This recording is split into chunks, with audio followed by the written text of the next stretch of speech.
নাটকের একটি গুরুত্বপূর্ণ বৈশিষ্ট্য হলো অতীত এবং বর্তমানের মধ্যে একটা সেতু বন্ধন, ব্রিজ যেটাকে আমরা বলি, সেটা রচনা করা। এই যে 200 বছর আগে সতীদাহ বন্ধের যে সংগ্রাম এবং আজকের দিনে নারীদের প্রতি যে সহিংসতা প্রায়শই আমরা দেখি, এটা যে শুধু আমরা যে অনুন্নত দেশেই দেখছি তা না, একেবারে উন্নত দেশেও আমরা দেখছি।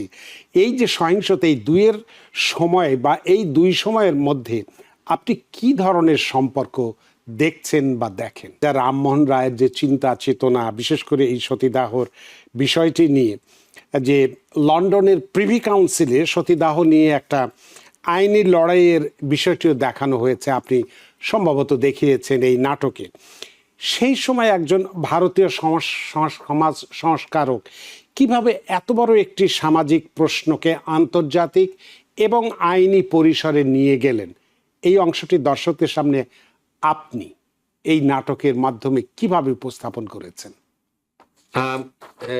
সে জায়গায় প্রিভি কাউন্সিলে যে বিতর্কটা হয়েছিল সেটা সম্পর্কে কোনো স্পষ্ট ডকুমেন্টেশন কিন্তু আপনি কোথাও পাবেন না। একটা কথা হচ্ছে, যে সময়কাটার আমরা কথা বলছি 250-300 বছর আগের গল্প, ইতিহাসের হয়তো স্টোরি লাইনটা লেখা আছে, কিন্তু বিশদভাবে এখন আপনি যেমন ইন্টারনেট ঘাটলে বা এআই কে বললে সবকিছু বের করে দেবে, সেই সময়টা ছিল না। সতীদাহের সামাজিক প্রেক্ষাপটটা আর এখনকার প্রেক্ষাপট, এখন নারীর প্রতি যে সহিংসতা হয় সেটা প্রেক্ষাপট কিন্তু এক নয়। সতীদাহের পেছনে ছিল কুসংস্কার। যা রামমোহন রায়ের যে চিন্তা চেতনা, বিশেষ করে এই সতীদাহর বিষয়টি নিয়ে, যে লন্ডনের প্রিভি কাউন্সিলে সতীদাহ নিয়ে একটা আইনি লড়াইয়ের বিষয়টিও দেখানো হয়েছে, আপনি সম্ভবত দেখিয়েছেন এই নাটকে। সেই সময় একজন ভারতীয় সমাজ সংস্কারক কিভাবে এত বড় একটি সামাজিক প্রশ্নকে আন্তর্জাতিক এবং আইনি পরিসরে নিয়ে গেলেন, এই অংশটি দর্শকদের সামনে আপনি এই নাটকের মাধ্যমে কিভাবে উপস্থাপন করেছেন? সে জায়গায় প্রিভি কাউন্সিলে যে বিতর্কটা হয়েছিল সেটা সম্পর্কে কোনো স্পষ্ট ডকুমেন্টেশন কিন্তু আপনি কোথাও পাবেন না। একটা কথা হচ্ছে, যে সময়কাটার আমরা কথা বলছি 250-300 বছর আগের গল্প, ইতিহাসের হয়তো স্টোরি লাইনটা লেখা আছে, কিন্তু বিশদভাবে এখন আপনি যেমন ইন্টারনেট ঘাটলে বা এআই কে বললে সবকিছু বের করে দেবে, সেই সময়টা ছিল না। সুতরাং এই সমস্ত জায়গায় গ্যাপগুলো ফিল আপ করার জন্য, যেটা একজন নাট্যকারের যেটা সবসময় দায়িত্ব, ইমাজিনেশন এবং সমাজের সে সমস্ত সময় যে সমস্ত কথাগুলো ভেসে বেড়াচ্ছে বিভিন্ন জায়গায়, সেগুলোকে একত্রিত করে একটা সংলাপের ধারা রচনা করা। সুতরাং প্রিভি কাউন্সিলে আমি ভেবেছি যে এই সমস্ত এলিমেন্টগুলোকে শোনা যাচ্ছে, যেগুলোকে নিয়ে কথাবার্তা হয়েছে, যেমন আন্তর্জাতিক পরিবেশে এই কথাটা যদি ন্যাচারালি দুটো পক্ষ ছিল। রামমোহন রায় নিজের পক্ষটা নিজে সমর্থন করেছেন, আর তার বিপরীতে যারা ছিলেন ধর্মসভা, তারা এটার বিরুদ্ধে আপিল করেছিল প্রিভি কাউন্সিলের কাছে। সেখানে তাদের লয়ার ছিল স্যার উইলিয়াম ফ্রান্সিস, খুব বিখ্যাত মানুষ। কিন্তু একটা জায়গায় যেটা আমি ফিল করেছি, যে এই জায়গাটাকে এভাবে দেখালে বা এভাবে বললে কি হয়। আপনি জানেন যে মেডিয়েভাল টাইমে বা মধ্যযুগেও ব্রিটিশ ইংল্যান্ডেও মানে অত্যন্ত বয়স্কা মহিলাদেরকে ডাইনি, রক্তপিপাসু হিসাবে সন্দেহ করে অনেক জায়গায় গাছে ঝুলিয়ে মারা হয়েছে, আগুনে পুড়িয়ে মারা হয়েছে, এবং ব্রিটিশ গভর্নমেন্ট তৎক্ষণাৎ খুব কম সময়ের মধ্যে আইন জারি করে এটাকে বিলুপ্ত করেছে। সেটা তাদের দেশে তারা করতে সময় নেয়নি, খুব দ্রুততার সাথে এই জিনিসটাকে ওরা নিবৃত করেছে। কিন্তু যখন প্রিভি কাউন্সিলে গেল জিনিসটা, ওদের একটা প্রশ্ন ছিল যে এটা তোমাদের ব্যাপার, আমরা এর মধ্যে কেন জড়াব? আমরা ব্রিটিশ গভর্নমেন্ট, আমার ইম্পেরিয়াল গভর্নমেন্ট রিল্যাক্টেন্ট এই ব্যাপারটার সাথে জড়াতে, তো এটা তোমাদের ব্যাপার। তখন রামমোহন বলেছিল যে তোমার মধ্যযুগে তুমি তো তোমার নাগরিকদের অধিকার রক্ষার জন্য তুমি সব করেছো, তুমি আইন করে এটাকে বন্ধ করেছো, আর আজকে তোমার কলোনির মেয়েদের পাশে দাঁড়ানোর জন্য, নারীদের পাশে দাঁড়ানোর জন্য তুমি যুক্তি খুঁজছো, তুমি নানান বাহানা খুঁজছো। এটা কি সমর্থনযোগ্য? এটা কি বেশি ইম্পেরিয়াল গভর্নমেন্টের মতো একটা অত্যন্ত উচ্চশিক্ষিত একটা সমাজের কাছ থেকে কি সেটা আশা করা যায়? তো এইভাবে আন্তর্জাতিক পরিবেশের বিভিন্ন সময়ের সূত্র ধরে ধরে ওই জায়গাগুলোকে গঠন করা হয়েছে। আম, যেখানে উইলিয়াম ফ্রান্সিসও যেমন বলেছিলেন যে আপনাদের সাথে আমাদের কিং জর্জের সাথে আমাদের যে চুক্তি হয়েছিল যে ভারতের কোনো ধর্মীয় আভ্যন্তরীণ বিষয়ে আপনারা হস্তক্ষেপ করবেন না, কিন্তু আপনারা এতে অংশগ্রহণ করে ব্রিটিশ গভর্নমেন্ট আপনারা সেই চুক্তির বরখেলাপ করছেন।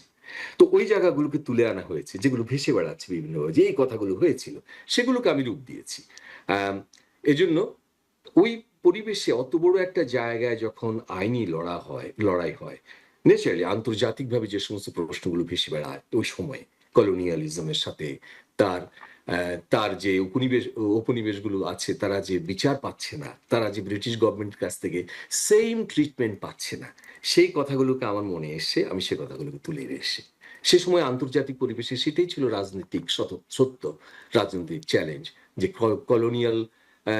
কলোনিয়ালিজমের সময়ে যারা শাসন করে এবং যারা শাসিত তারা একভাবে ট্রিটেড হয়নি। আপনার আলোচনাটি খুবই ভালো লাগছে, আমি আরো চালিয়ে যেতে চাই আলোচনাটি। তো আপনার কাছে এবার যে প্রশ্নটি আমি করতে চাই সেটি হচ্ছে যে নাটকের একটি গুরুত্বপূর্ণ বৈশিষ্ট্য হলো অতীত এবং বর্তমানের মধ্যে একটা সেতু বন্ধন, ব্রিজ যেটাকে আমরা বলি, সেটা রচনা করা। তো এই যে 200 বছর আগে সতীদাহ বন্ধের যে সংগ্রাম এবং আজকের দিনে নারীদের প্রতি যে সহিংসতা প্রায়শই আমরা দেখি, এটা যে শুধু আমরা যে অনুন্নত দেশেই দেখছি তা না, একেবারে উন্নত দেশেও আমরা দেখছি। এই যে সহিংসতা, এই দুইয়ের সময় বা এই দুই সময়ের মধ্যে আপনি কি ধরনের সম্পর্ক দেখছেন বা দেখেন? আমি একটা জিনিস খুব পরিষ্কার করে বলতে চাই, সেটা হলো যে সতীদাহের সামাজিক প্রেক্ষাপটটা আর এখনকার প্রেক্ষাপট, এখন নারীর প্রতি যে সহিংসতা হয় সেটা প্রেক্ষাপট কিন্তু এক নয়। সতীদাহের পেছনে ছিল কুসংস্কার, হ্যাঁ, হয়তো বৈষয়িক লোভ লালসাও ছিল ছিল সেটা সেটা ওই সময়ে ওভাবে ছিল। কুসংস্কারটাই সবচেয়ে ছাপিয়ে গেছে। কিন্তু এখন নারীদের প্রতি যে সহিংসতা হয় সেটার ধরনটা ভিন্ন, কারণটা ভিন্ন, ফ্যাক্টর গুলো ভিন্ন। এখন যেটা হয়, আইন শৃঙ্খলার অভাবে এই সুযোগগুলো আসছে নারীদের অধিকার হরণে বা নারীদের উপর নানান রকম অত্যাচারের। বিচার নেই, সেগুলো একটা ফ্যাক্টর। এবং নানান রকম পরিস্থিতিতে নানান কিছুকে যুক্তিগ্রাহ্য করা হয়। এবং এটাও সত্য যে আমরা অপরের অধিকার সম্পর্কে এখন অনেক বেশি উদাসীন, আমরা স্বীকার করতে চাই না। সুতরাং এখনকার সামাজিক পরিস্থিতিতে নারীদের উপর যে অপারেশন গুলো হয় সেটা আজ থেকে 250 বছর 250 আগে যেটা হয়েছিল সেটা প্রেক্ষাপটটা এক নয়। কিন্তু আমার যেটা কমন যেটা মনে হয় সেটা হলো ওই যে মানুষটি সাহসের সাথে রুখে দাঁড়িয়েছিল, সেই সাহসটুকুকে আমি ধারণ করতে চাই। সেই সাহসটুকুকে যদি আমি গ্রহণ করতে পারি, এরকম একজন রামমোহন নয়, হাজার হাজার রামমোহন একসাথে যদি এই এই বোধের সৃষ্টি হয় আমাদের ভেতরে যে অন্যায়ের বিরুদ্ধে রুখে দাঁড়াতে হয় সবাই মিলে, এবং তার সাথে নারীদের মাঝে যদি একটা হয়, আমি একটা সামাজিক জাগরণের প্রয়োজন ফিল করে এই নাটকটাতে হাত দিয়েছি। এজন্য ওই সময় আর এই সময়ের ব্রিজিং এর মাঝে আমি এই জিনিসটা দেখতে পাই যে ওই সময় থেকে সাহসটুকু নেই, যদিও প্রেক্ষাপটটা ভিন্ন ছিল, এবং এই সময়ের সাহসের সাথে সামাজিক ব্যাপক একটা জনগোষ্ঠীর মাঝে একটা জাগরণের সৃষ্টি হোক, যেন নারীদের অত্যাচারের বিরুদ্ধে অন্তত যেগুলো আমরা ভিজিবল, যেগুলো তো, হ্যাঁ, যেমন গণধর্ষণ হচ্ছে, যে সমস্ত হয়, সেগুলোর বিরুদ্ধে যদি সামাজিকভাবে সবাই আমরা রুখে দাঁড়াতে পারি, নিশ্চয়ই একটা পথ খুঁজে পাওয়া যাবে।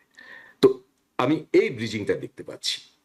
তো আপনি নিজেই বললেন যে আমি শুধু শিক্ষক বলেছিলাম, আপনি নিজেই বললেন যে আপনি ঢাকা বিশ্ববিদ্যালয়ের শিক্ষক ছিলেন একসময়, এখন আমেরিকার মেরিল্যান্ডে আছেন, এবং এখানে এসে আপনার হয়তো যে পেশাটি যেটি আছে সেটি তো আছেই, তার পাশাপাশি এই যে নিজের খেয়ে বনের বঁশ তাড়ানো বিদেশের মাটিতে এমন একটি নাটক, অর্থাৎ এই নাটকের আপনি নাট্যকার, নির্দেশক এবং সম্ভবত অভিনেতাও। তো এই যে তিনটি ভূমিকা বা দুটি ভূমিকা যাই থাকুক না কেন একসাথে পালন করার ক্ষেত্রে সবচেয়ে বড় চ্যালেঞ্জটা কি ফেস করেছেন আপনি? কখনো কি লেখক অনুতোষ সাহা, পরিচালক অনুতোষ সাহা এবং অভিনেতা অনুতোষ সাহার মধ্যে কি কখনো মতবিরোধ হয়েছে? হ্যাঁ, আমি প্রথমে সবিনয়ে বলতে চাই এই বিশেষণগুলোর কোনোটিরই আমি যোগ্য না। আমি ছাত্র অবস্থায় নাট্যচক্র এবং পরে ঢাকা থিয়েটারে অভিনেতা ছিলাম। অভিনয় করতে ভালোবাসতাম, কিন্তু নাট্যচক্র তো অনেক পুরনো দল, মহামিদ সাহেব এটার ইয়ে ছিলেন। হ্যাঁ, নাট্যচক্র, মহায়ন জি, ভাই, আর পরে আমরা নাসিরুদ্দিন ইউসুফ বাচ্চু, আসাদ, রাইসুল ইসলাম আসাদ, ঢাকা হ্যাঁ, থিয়েটার। হ্যাঁ, অনেকের নামে জানেন, তারা দেশের বিখ্যাত সব আমার বন্ধুরা এখন, সেটা আমার গর্ব। হ্যাঁ, তো আমরা শুরু করে, আমি অভিনয় করতে ভালোবাসতাম পড়াশোনার পাশাপাশি। কিন্তু এখানে যখন এলাম, আমি একটা জিনিস ফিল করলাম, আমি প্রথম যে নাটকটায় হাত দিই, আমাদের কয়েকজন বন্ধু মিলে, ওই ধ্রুপদ বলে একটা গোষ্ঠী আছে ভার্জিনিয়া, আমার বন্ধুরা করেছে, আমরা সেখানে জসীমউদ্দিনের সুজন বাদিয়ার ঘাটটা নাট্যরূপ দিয়েছিলাম, এবং সেটা করতে গিয়ে মিউজিক্যাল করেছি, এবং এই সমস্ত কাজে আমার স্ত্রী টিঙ্কু আমাকে অসম্ভব হেল্প করে। হ্যাঁ, ও গান জানে, সুতরাং গানের সময় আমাকে খুব হেল্প হ্যাঁ, করে। এটা ঠিক। পৃথিবীতে যারাই বড় হয়েছে তাদের যদি বেটার হাফ বা স্ত্রী যদি সহযোগিতা না করে, সেটা কখনই উপরে ওঠা যায় না। সেটা আপনিও ভাগ্যবান। Thank you. হ্যাঁ, পাশে দাঁড়িয়েছে সবসময়। তো সেটা করার পর খুব খুব ভালোভাবে নিয়েছিল মানুষ। খুব মিউজিক্যাল করে আমি জসীমউদ্দিনের ওই প্রেজেন্টেশনটা এনেছিলাম। কিন্তু আমি তারপর থেকে ভাবা শুরু করলাম যে এই দেশে যদি আমি করি, আমরা ধরুন, আমি প্রায় আজকে 40 বছর এই দেশে, আমি দেশের দীর্ঘদিন এই দেশের নাগরিক। এই দেশটি এখন আমার, এবং আমার ছেলেমেয়েরা এখানে বড় হয়েছে। এটা তাদের দেশ। আমাকে বাদ দিয়ে ওদেরকে সাথে না নিতে পারি, তাহলে আমাদের প্রচেষ্টাটাই তো ভিন্ন। সেজন্য এর পরে যে নাটকটায় হাত দিলাম, ওই যে মানে তাড়না থেকে, কারণ আমি তো আর দেশে ভাবতে পারিনি, আমি চোখের সামনে সেলিম ভাইকে দেখেছি, সেলিম আলদিনকে দেখেছি, জাকি ভাইকে দেখেছি, যারা নাট্যকার আমাদের সময় ছিলেন, আব্দুল্লাহ আল মামুনকে দেখেছি, রামদুদাকে দেখেছি। আমি কখনো ভাবিনি যে আমাকে কখনো কলম তুলে নিতে হবে, আমি দুপাতা পৃষ্ঠাকে মুখস্থ করবো, ডায়লগ দেবো। কিন্তু এই দেশে তো আর তারা নেই, সুতরাং আমাকেই কলমটা ধরতে হলো। সেটা করতে গিয়ে গুপি বাঘাই ইন আমেরিকা বলে গল্পটা লিখলাম, যে সত্যজিৎ রায়ের এবং উপেন্দ্র কিশোর রায়ের দুটো চরিত্র যদি এদেশে আসে তাহলে কি হবে। এদেশে আসলে আমি ওদেরকে রোবটের মুখোমুখি দাঁড় করালাম, এবং এই জিনিসটার সাথে ছেলেমেয়েরা এত আনন্দ পেল, গানে, নাচে। এবং এটার স্বীকৃতি অ্যাকচুয়ালি আমাকে সন্দীপ রায়, সত্যজিৎ রায়ের ছেলে সন্দীপ রায় হেল্প করেছেন খুব। আমার সেই নাটকটি প্রকাশিত হয় যেন তিনি সে ব্যবস্থা করেছিলেন, ওনার খানিকটা ইন্ট্রোডাকশন দিয়েও। আমি যে গল্পটা বলতে চাই সেটা হলো যে আমি যেটা ফিল করেছি নিজের তাড়না থেকে, আমার প্রজন্ম এখানে বড় হচ্ছে, এদের জন্য আমাদেরকেই আমাদের গল্পগুলোকে বলতে হবে। এখন আমাদের গল্পগুলো ভিন্ন, সেজন্যই আমি নিজেদের মতো করে আর আটকে থাকতে চাইনি নিজেদের সমস্যা নিয়ে। আমাদের সাথে এই দেশে বড় হওয়া আমাদের ছেলে মেয়েদেরকে কিভাবে ইনভলভ করা যায়, জড়ানো যায়, সেটা ভেবেই আমি আমার কাজগুলোকে এগিয়ে নিয়েছি। পরপর নাটকগুলোতে তারপরে ছেলে মেয়েদের একটা বেশ বড় গ্রুপ আমাদের সাথে কাজ করে। যেমন কোভিডের পর তারা নিজেদের লেখা 3টে নাটক দিয়ে নাট্য উৎসব করেছে, একদম ছেলে মেয়েদের, তাদের দৃষ্টিতে কোভিড। সুতরাং এই ইন্টিগ্রেশন প্রসেসটাকে ত্বরান্বিত করার জন্য আমি আমার নাটকের মধ্যে যে আমি আনন্দটা খুঁজে পাই, এই দুটোকে আমি একসাথ করেছি। আমি নিজে আনন্দ পাই, ছেলে মেয়েদেরকে যুক্ত করেও আনন্দ পাই। আমাদের কালচারাল ক্রিয়েশনের একটা বড় ফ্রন্টই রয়ে গেছে ছেলে মেয়েরা। এবারে নাটকে দেখবেন ওরা আমাদের সাথে আছে আছে। ওদেরকে বাদ দিয়ে আমরা কিছু করতে পারি না, করিও না, কখনো করবো না।